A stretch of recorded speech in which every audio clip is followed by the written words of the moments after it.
What's up, everybody? Good Saturday morning. Hope you guys are doing well, and we're going to get back to free agency discussions because we got to wrap this up before we get to the actual free agency period for the 2024 offseason.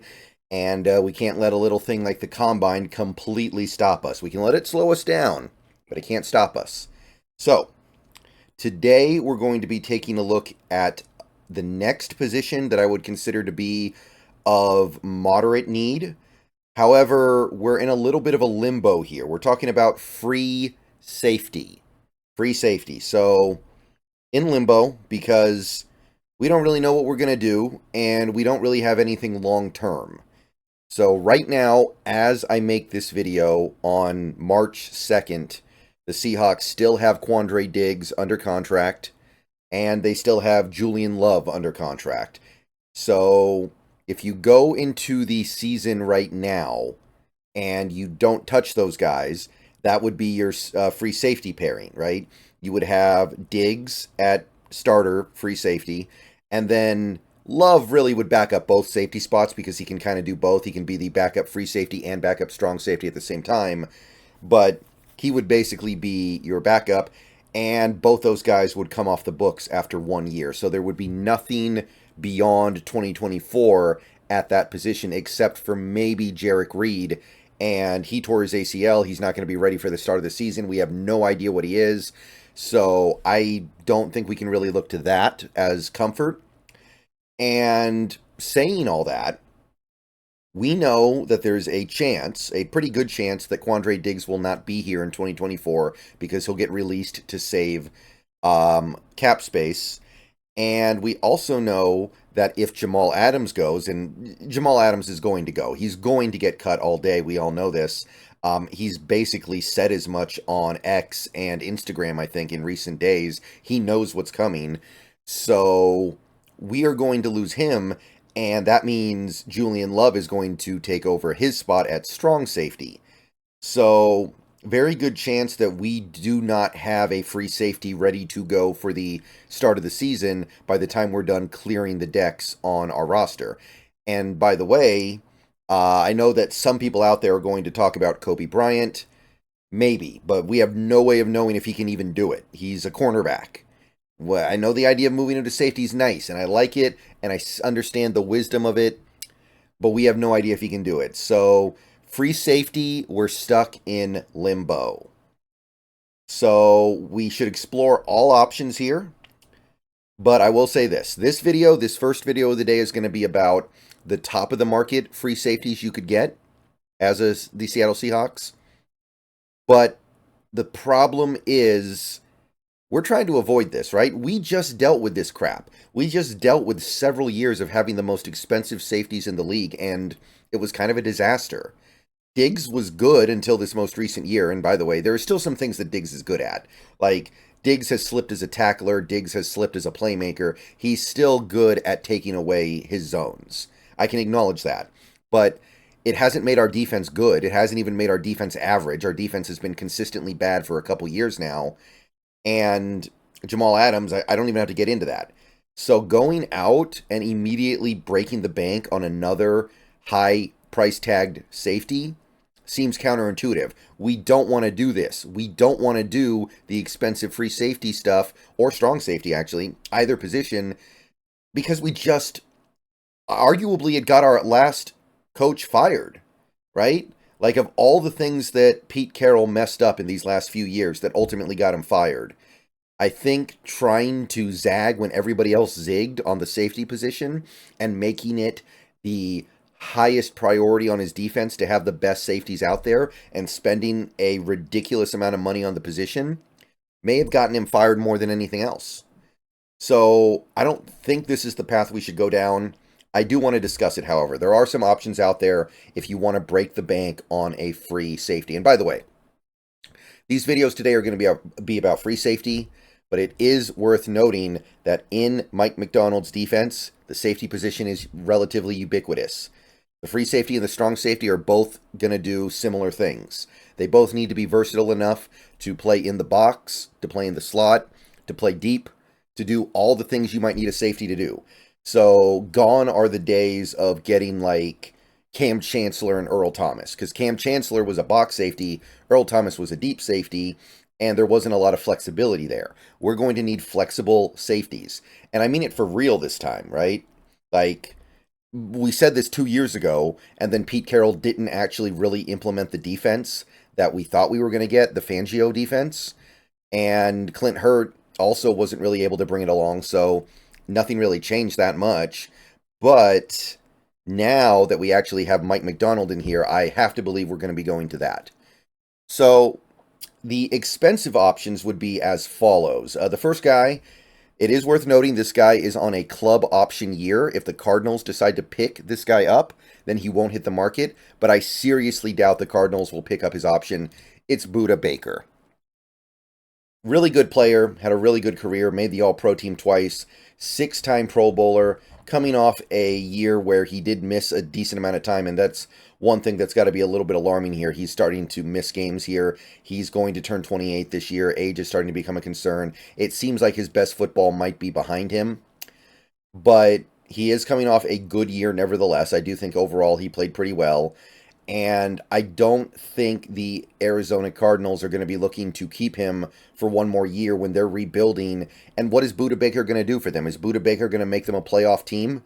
Is he going to take that clearly down in the dumps roster and turn them into something special by himself? No, that's not what Budda Baker is. He never really was that, of course, because he's a safety, but he's definitely not that anymore. So I do think they will let him go, and he's still a good player. PFF didn't love what he did in 2023, but overall he was still a good player. Oh, by the way, he actually already just did turn 28, so he's going to be 28 this year. He already is 28. I keep stumbling over that. But in recent years, he's been quite the player. He's been very good, been good in coverage, been good as a run defender. Occasionally lags behind a little bit in pass rush, but that's certainly the least important of the three things a safety has to be concerned with. And, I mean, he's still good. So I think he will command a significant amount of money. Spotrac does not have a page for him, but I imagine that Budda Baker is going to be looking for 8 figures. And he's still relatively young, so it might be a 3-year or 4-year deal. Again, I just don't think we can do that. I just don't understand how that makes sense. We just had a dismal failure with Jamal Adams and Quandre Diggs. It was awful. And that's not a diss against Quandre Diggs. But the bottom line is, our defense never got to a point where it was actually good with Quandre Diggs here. Maybe for a few games, maybe for a month, maybe even 2 months, but not over the course of a whole season. So the strategy of being super expensive at safety was kind of a disaster. So I'm not trying to replicate that. I understand that we have a new regime in town that's going to be able to look at things in a different way, which is great. But unfortunately, I just don't think that the hyper expensive safety strategy is good for any team. There's a reason why pretty much every team has moved away from it as a high priority position. But Budda Baker, I imagine him getting something like 11 to 12 million a year for 3 or 4 years. Maybe he has to prove a little something because he is coming off a year where he missed 5 games, but he's made the Pro Bowl 5 years in a row. I think he'll be okay. All right, next guy is someone who I think is a lot more exciting because he's younger and the play has been pretty sterling lately. Antoine Winfield Jr., second round pick, a few years ago. So this guy's going to turn 26 right before the season starts. Little bit undersized, but really, really fun player. Had a really awesome career. Helped Tampa Bay win a Super Bowl a few years ago. Made a Pro Bowl. Made All-Pro first team in 2023. Had an awesome year. Took the ball away. Made plays in coverage. Was all around the ball. Excellent blitzer. Constantly involved defensively against the run and the pass. Kind of the full package almost as a safety. The only issue is he's small, but it hasn't really bugged him yet, right? 5'9", but it seems like it doesn't really stop him. He has missed some games over the last few years, but last year he had a clean 17-game season. So I'm looking at Antoine Winfield Jr., and I'm going, if you're going to break the bank for a safety, it makes some sense to make sure it's this guy, because this guy is coming into his best football in all likelihood. Still young, still has his prime physical years ahead of him. So Antoine Winfield Jr., I mean, PFF, he is a darling on PFF. Look at these grades. This is Incredible stuff. This is awesome stuff. Ridiculously good. You go back to previous years, it's still really good. It's not as good as 2023, but he's been an awesome player since the moment he sat down. He can play some slot. He can play box safety. He does it all, man. He really does do it all.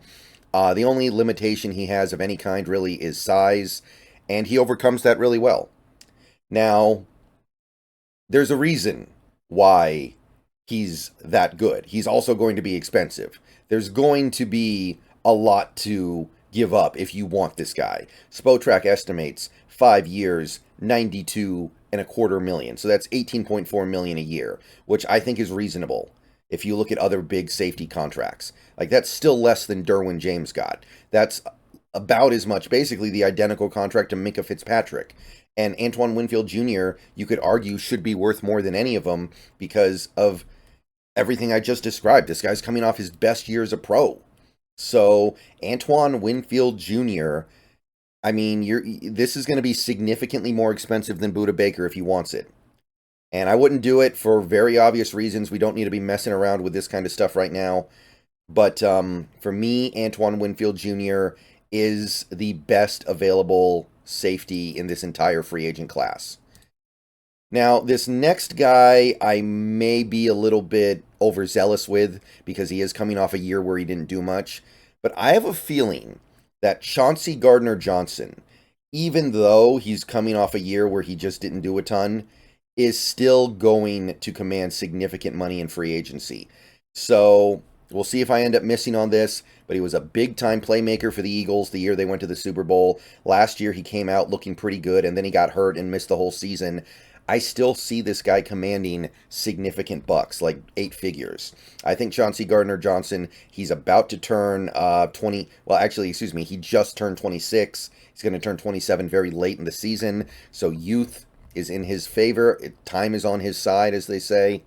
And I'm looking at Chauncey Gardner Johnson, and even though I recognize the fact that he kind of bet on himself by taking the 1-year deal in Detroit, and it didn't work out, I feel like he's going to try to cash in, and I think that he can. Spotrac doesn't have a page for him, but I think he could get like 3 years, 39 million or something like that.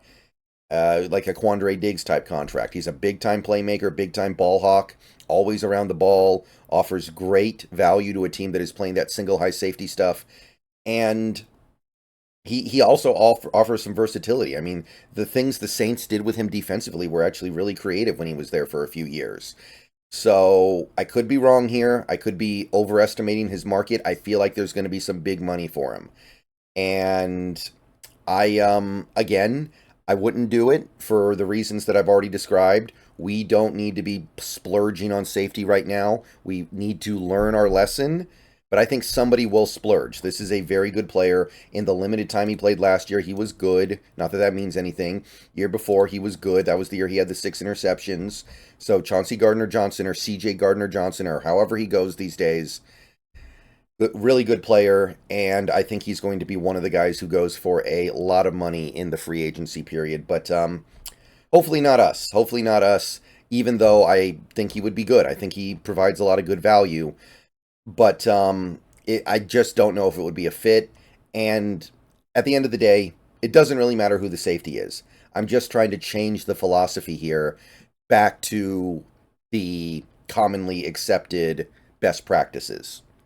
All right, let me know what you guys think, though. Maybe you guys feel differently. Maybe you guys feel like these guys would be cheaper. Maybe you think Budda Baker would take a discount to play for his hometown team. I don't know. Maybe you think CJ Gardner Johnson would have to take another prove-it deal. Let me know. More videos coming later. Combine's going to start in like an hour here. Quarterbacks, running backs, wide receivers. I will not be streaming today, but I will be streaming tonight with the Hawks Nest. See you guys there. Go Hawks. And yeah, that's the free safeties.